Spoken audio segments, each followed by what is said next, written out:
अस्सलाम वालेकुम dear students, मैं हूँ वहीद वज़ीर। उम्मीद है आप सब खैरियत से होंगे। तो इस वीडियो में हम बात करेंगे लाइट रिएक्शन इन बैक्टीरिया, यानी बैक्टीरिया में भी ऐसे रिएक्शन होते हैं जिसके लिए लाइट का होना ज़रूरी होता है, यानी कि अगर लाइट मौजूद ना हो फिर ये रिएक्शन नहीं हो सकते। तो इस रिएक्शन को फिर हम नाम देते हैं लाइट रिएक्शन।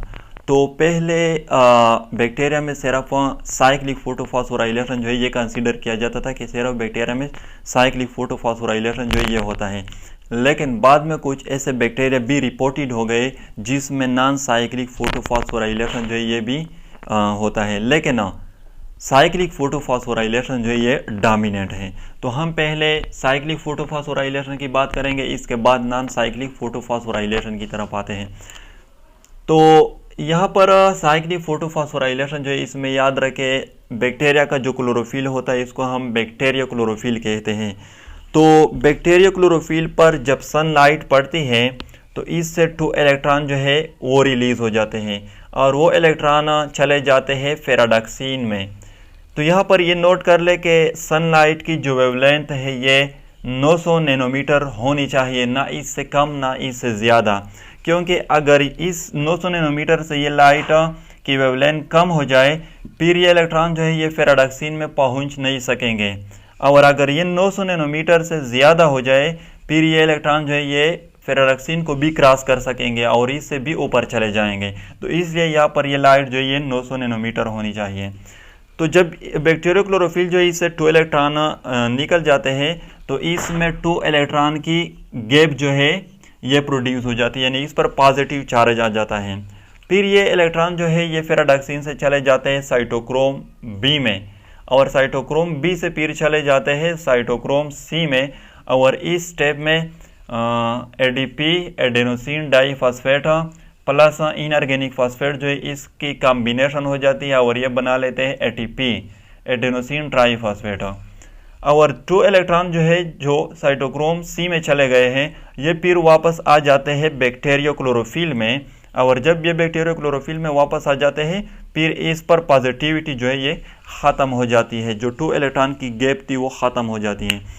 तो इसको इसलिए साइक्लिक फोटोफॉस्फोराइलेशन कहते हैं कि यहाँ पर हमारे साथ साइकिल बन जाता है, यानी जो 2 इलेक्ट्रॉन बैक्टीरिया क्लोरोफिल से रिलीज हुए थे वो वापस बैक्टीरिया क्लोरोफिल में आ जाते हैं, इसलिए इसको साइक्लिक फोटोफॉस्फोराइलेशन कहते हैं। और इस प्रोसेस में हमारे साथ जो एटीपी बनती है इसको हम फोटोफॉस्फोराइलेशन कहते हैं। फोटो का मतलब है लाइट, फॉस्फोराइलेशन का मतलब है फॉर्मेशन ऑफ एटीपी, लेकिन यहाँ पर इसको हम कहते हैं साइक्लिक फोटोफॉस्फोराइलेशन, यानी कि एटीपी बन जाती है इस साइक्लिक रिएक्शन में। तो ये था साइक्लिक फोटोफॉस्फोराइलेशन। नेक्स्ट वन जो है वो है नॉन साइक्लिक फोटोफॉस्फोराइलेशन। तो यहाँ पर भी सेम है, बैक्टीरिया क्लोरोफिल जो है इस पर जब सनलाइट पड़ती है उसकी वेवलेंथ जो है वो 900 नैनोमीटर होनी चाहिए। तो इससे 2 इलेक्ट्रॉन जो है वो रिलीज हो जाते हैं और इसमें 2 इलेक्ट्रॉन की गैप जो है वो प्रोड्यूस हो जाती है, यानी इस पर पॉजिटिव चार्ज आ जाता है। ये 2 इलेक्ट्रॉन चले जाते हैं फेराडक्सीन में, फेराडक्सीन से ये 2 इलेक्ट्रॉन फिर चले जाते हैं NADP में।